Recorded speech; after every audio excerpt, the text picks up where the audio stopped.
మొన్ననే చెప్పుకున్నాం కదా, జనగామ ఆర్టీసీ డిపోలో ఓ మోతేవారి మొగాయన ఏకంగా బస్సునే ఎత్తుకొని పోయిండు అని. ఏడుకొండల ఎంకన్న దానికి పోయేటందుకు ట్రైన్ మిస్ అయితే ఏకంగా ఆర్టీసీ బస్సుని ఆమాంతం తీసుకొని పోయిండని చెప్పుకుంటాం కదా. హాగో ఆ తురుంకాన సోంటి తుటారి మొగాయన ఇంకొకడు అదే పని చేస్తున్నాడు చూడుండ్రి. Speed పెంచుండ్రి, accelerator దొక్కుండ్రి. అరే ఆగురా, అది ఆర్టీసీ బస్ అనుకున్నావా, ఆడుకునే బొమ్మ అనుకున్నావా, గట్లెత్తుకొని పోతున్నావేంద్రా, అరే దొంగోడా ఆగురా అన్నట్టు వెనకమర్ల పోలీస్ జీపులు, కాకిల కార్లు, బైకులు ఎమ్మ స్పీడ్ల చేజింగ్ చేస్తున్నా ఆర్టీసీ బస్సు ఎత్తుకొని పోతున్న దొంగ ఆగకుండా పోతనే ఉన్నాడు. ఆ మూతవారి మొగోడు ఎవడో గాని బస్సును రాకెట్ కంటే స్పీడ్ గా రయ్య నడుపుతుండు. వెనకమర్ల పోలీసులు ఎంత ఎంబటి పడుతున్నా బాయి మీద గిరిక నేను మీకు దొరక అన్నట్టే ఉరుకుతున్నాడు. వాళ్ళని చూసి ఇంకింత స్పీడ్ పెంచి మోటార్ సైకిల్ తీరుగా కట్లు కొట్టుకుంటా కంట్రోల్ తప్పి పోతున్నాడు. అడ్డం ఏదన్నా వస్తే ఆగకుండా బస్సుతోని గుద్దుకుంటా రుద్దుకుంటా సినిమాల యాక్షన్ సీన్లు గుర్తుకొచ్చేటట్టు చేస్తున్నాడు. జగిత్యాల జిల్లా కోరుట్ల ఆర్టీసీ బస్టాండ్ నుంచి ఈ బస్సును ఎత్తుకొని పోతున్నాడట దొంగోడు. ముచ్చట తెలిసిన పోలీసులు రోడ్డెక్కి ఆపురా అని చెయ్యి అడ్డం పెట్టినా దంచుకొని పోతనే ఉన్నాడు. ఆగుడనేది నా జన్మల లేదు అన్నట్టు ఒక్కడు సినిమాల మహేష్ బాబు తీరుగా సాహసం శ్వాసగా సాగిపో సోదరా అన్నట్టు దూసుకొని పోతున్నాడు. కానీ పోలీసులు ఊకుంటారా? ఎంత కష్టమైనా సరే ఆ దొంగ బడివేవాన్ని పట్టుకోవాలి, కటకటాల పాలు చేయాలని పోలీసులు పట్టిండ్రు. జీపులు, బైకులు, వ్యాన్లు, బస్సులు ఎన్కమర్ల హారన్లు కొట్టుకుంటా ఆవురరే అని అరుచుకుంటా చేజింగ్ చేసుకుంటా ఏం బట్టి పడ్డారు. ఒక్కొక్క సీన్ చూస్తే గుండెలు ఆగినంత పనైందట రోడ్ల మీద ఉన్నోళ్లకు. ఏదో సినిమా షూటింగ్ జరుగుతున్నది కావచ్చు అనుకునే తట్టే అయిందట. ఊపిరి బిగబట్టే సీన్లు క్రియేట్ అయినాయట. హాలీవుడ్ 3D సినిమాలు అద్దాలు పెట్టుకోకుండా చూసినంత పనైంది కావచ్చు. అట్లా చేజింగులు చేయంగా కోరుట్ల బస్టాండ్ నుంచి ఎత్తుకపోతున్న ఈ బస్సును జగిత్యాల చేరుకునే టయానికి అదుపు తప్పి దేనికో గుద్ద ఆగిపోయిందట. ఆ మోతేవారి మొగోని బస్సు దింపి వాహారి దొంగోడా, ఇంతకు ముందు కార్ రేసింగ్లల్లా గోల్డ్ మెడల్ సాధించిన తీరుగా గంత స్పీడ్ గా పోతున్నావేమిరా అన్నట్టు మంచి మర్యాదలే వేసిండ్రట. తర్వాత పోలీస్ డిక్కీలు వేసుకొని స్టేషన్ కు తీసుకొని పోయినరట. ఈ తీరుగా బట్టలకు బాగానే బురదంటిందంటే బస్సు దిగి ఉరికి పడ్డాడో లేకుంటే ఇంకేనన్నా అయిందో తెలియదు గాని ఆఖరికి స్టేషన్ కి చేరుకున్నాడు. మరి ఆ దొంగోంది ఏమి గురం కావచ్చు?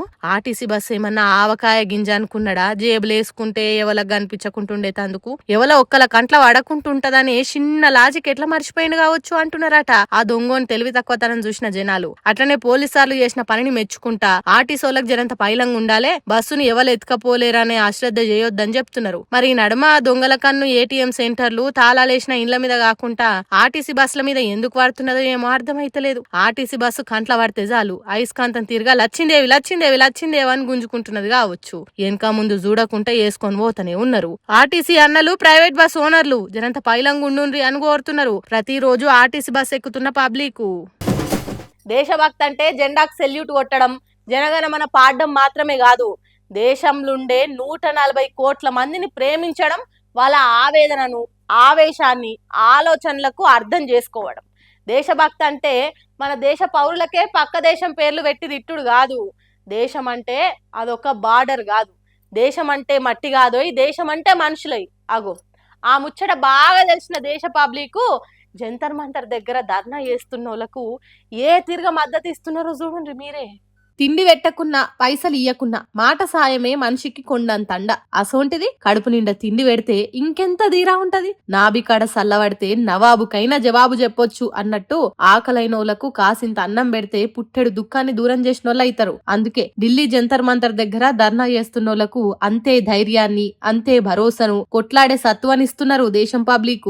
ఒక్కలో ఇద్దరో కాదు, దేశ పబ్లికే మద్దతు ఇస్తున్నారు. అది కూడా సోషల్ మీడియాలో పోస్టులు పెట్టో మైకుల ముంగట్టుకొచ్చి మాట్లాడో కాదు, ఫుడ్ ఆర్డర్లు పెట్టి మరి మా సపోర్ట్ మీకే అన్నట్టు మద్దతు తెలుపుతున్నారు. ఎంత కష్టమైనా కొట్లాడుతున్నారు. పోలీసుల లాఠీలకు మీ ఈపులు అడ్డం పెడుతున్నారు. రక్తాలు గారుతున్నా రణమిడుస్తలేరు. ఏ తల్లి సర్దిగట్టి పంపిందో, ఏ రోజు తిన్నరో, ఎంత తిన్నరో, ఆకలి ఎట్లోడ్చుకుంటున్నారో బిడ్డలారా, ఇగో మీకోసమే తిండి పంపుతున్నాం, కడుపు నిండా తినుండ్రి అన్నట్టు లక్షలల్ల ఫుడ్ ఆర్డర్లు పెట్టిండ్రు దేశం public. Swiggy, Zomato, Zepto, Big Basket అసొంటి యాప్ల నుంచి ఆర్డర్ల మీద ఆర్డర్లు వచ్చి చేరుతున్నాయి జంతర్ మంతర్ కాడికి. ఎవరు పంపుతున్నారో ఎక్కడి నుంచి ఆర్డర్లు పెడుతున్నారో తెలియదు గాని లక్షలు కుప్పలు తెప్పలు వచ్చి పడుతున్నాయి. ఫుడ్ ఐటమ్స్, వాటర్ బాటిల్స్, చపాతీలు, రోటీలు, సమోసాలు, బిర్యానీలు, కచోరీలు, పరోటాలు, ఇట్లా ఒక్కటి కాదు రెండు కాదు గుట్టల తీరుగా పేరుకపోతున్నాయి. అంటే చూడుండ్రిగా దేశం పబ్లిక్ ఎసొంటి మద్దతు ఇస్తున్నారో ఇక్కడ కొట్లాడుతున్నోళ్లకు. చేస్తున్న ధర్నా తప్ప ఒప్ప అనేది పక్కకు పెడితే అక్కడ పోరాటం చేస్తున్నది మన దేశం పబ్లిక్. నీట్ పేపర్లు లీక్ చేసినందుకు